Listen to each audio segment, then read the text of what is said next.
Hi friends, how are all of you doing today? So what I'd like to address in this video is how does Thoth and Atlantis and Lemuria fit into all of this? Well, it fits in perfectly. You can see that what the powers that be and the powers that shouldn't be have done is they have taken this knowledge about the North Pole and about the Merkaba, and they've included a grain of wisdom in a sea of crap. And so they've used this one good portion to tell you a bunch of other crazy lies. So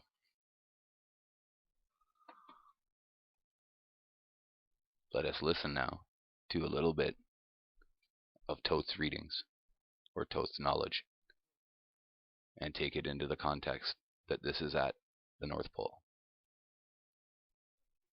In reading about and understanding about the tablets, the emerald tablets, I have read and listened to much about the tablets, trying to decipher what they were trying to tell us, trying to understand what the meaning was that they were giving to us in the larger context. And so, something of note is that the Emerald Tablets, the only source of that information is from the Great White Brotherhood, and that they have taken this information and contorted it to fit their Masonic agenda and needs to make people believe that there is aliens coming to be our saviors, and that aliens are your God. But this is not true. So let us take this entire thing into context and see it again anew. That didn't necessarily seem human-like. They were dividing like amoebas. But as evolution progressed, this is where they're more human-like, and they have the vegetation that I previously spoke of that would replace itself once picked. Some describe the Lemurians as short, stocky, dark-skinned people that lived in a matriarchal society. Some say that Lemuria existed in the Pacific Ocean, covering from India across Australia, New Zealand, the Pacific. And you will understand what happened in the game of light versus darkness. And you will remember what you must do.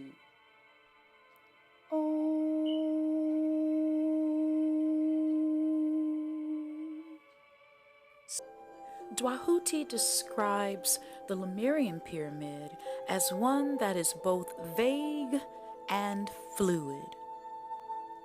What is fluidity? Fluidity is the physical property of a substance that enables it to flow, that makes it pliable, that allows it to take on the shape of its container. The preface of the Emerald Tablets of Thoth. The history of the tablets translated in the following pages is strange and beyond belief of modern scientists. Their antiquity is stupendous, dating back some 36,000 years BC. The writer is Thoth, an Atlantean priest king who founded a colony in ancient Egypt after the sinking of the mother country. He was the builder of the Great Pyramid of Giza, erroneously attributed to Cheops. In it, he incorporated his knowledge of the ancient wisdom and also secreted records and instruments of ancient Atlantis. For some 16,000 years, he ruled the ancient race of Egypt from approximately 52,000 BC to 36,000 BC. At that time, the ancient barbarous race, among which he and his followers had settled, had been raised to a high degree of civilization.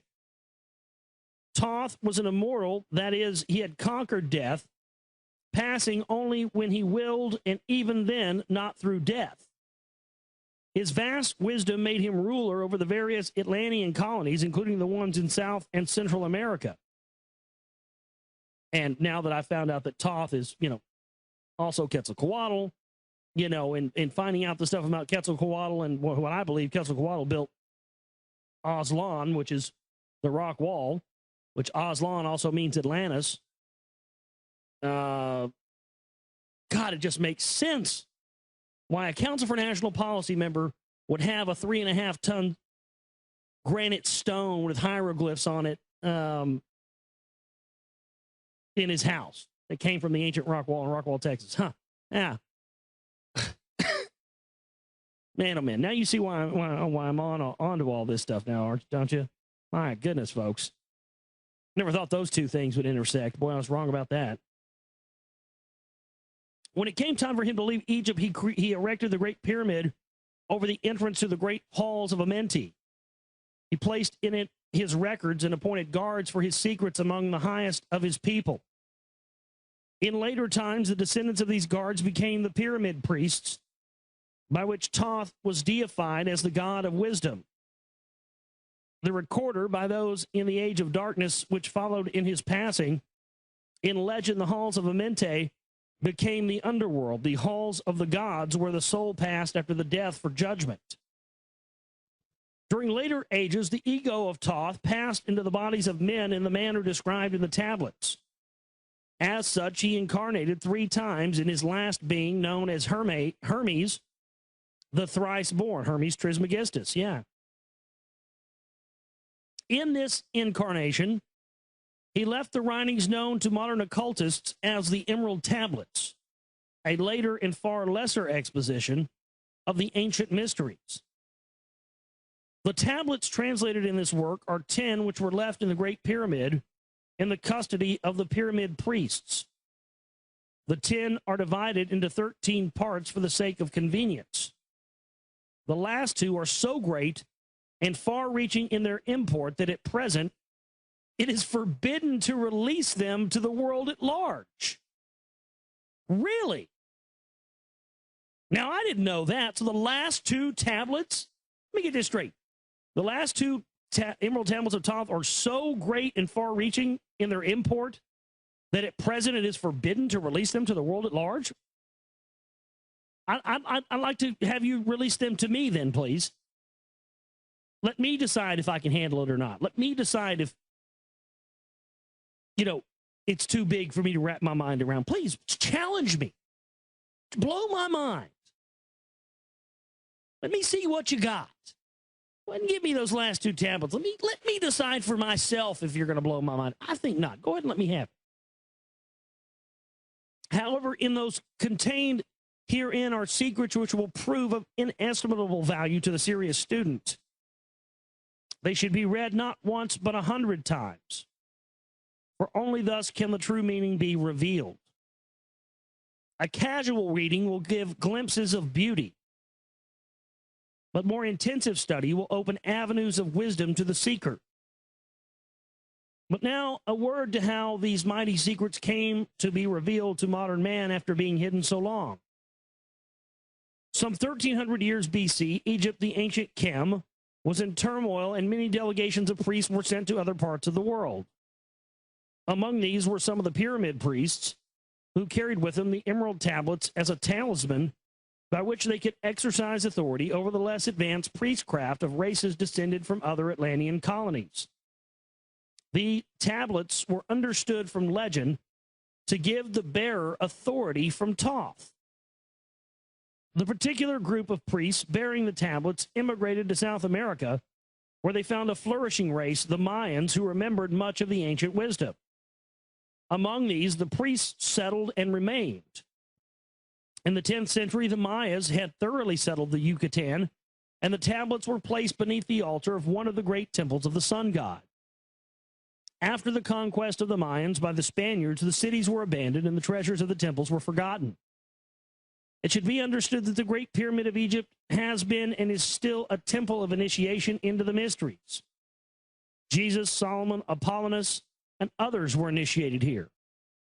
The writer, who has a connection with the Great White Lodge, also works through the pyramid priesthood, was instructed to recover and return to the Great Pyramid the ancient tablets. This, after adventures which need not be detailed here, was accomplished. Before returning them, he was given permission to translate and retain a copy of the wisdom engraved on the tablets.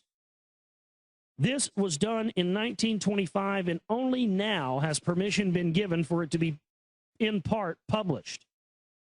It is expected that many will scoff, yet the true student will read between the lines and gain wisdom. And so, there is only one copy of the tablets, or the tablet, I should say. There is only one tablet. They'll make you think that this tablet is a gigantic book that they have derived all this wisdom from. But if you go and get the tablet and get a copy of it, take a copy of the picture of it, and then you decode the hieroglyphics that are on it, and you can see this in my other movies about the Atlantis conspiracy, and you can see the way to decode these hieroglyphics from Harry Hubbard and his cohort. Just joking, but not joking. It says funny things about as above is so below, because bread is unto yeast, and things to this effect.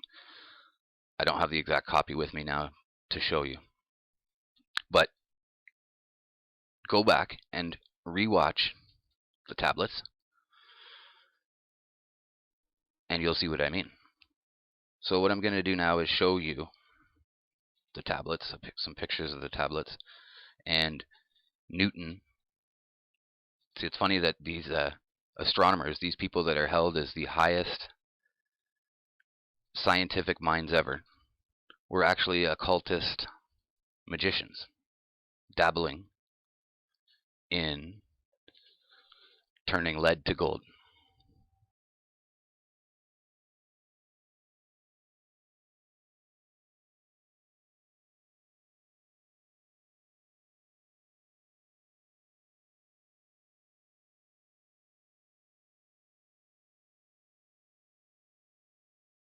"'Tis true, without lying, certain and the most true.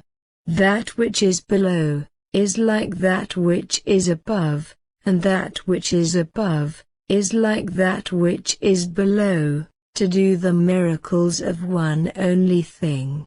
And as all things have been, and arose from one by the mediation of one, so all things have their birth from this one thing, by adaptation. The sun is its father, the moon its mother, the wind hath carried it in its belly, the earth is its nurse. The father of all perfection in the whole world is here. Its force or power is entire, if it be converted into earth. Separate thou the earth from the fire, the subtle from the gross, sweetly with great industry. It ascends from the earth to the heaven, and again it descends to the earth, and receives the force of things superior and inferior.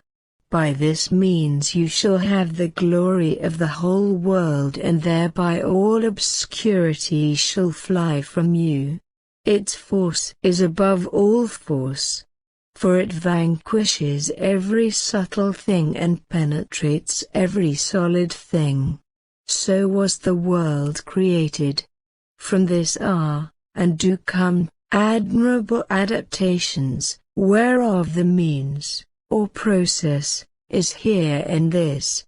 Hence, I am called Hermes Trismegist, having the three parts of the philosophy of the whole world. That which I have said of the operation of the sun, is accomplished and ended.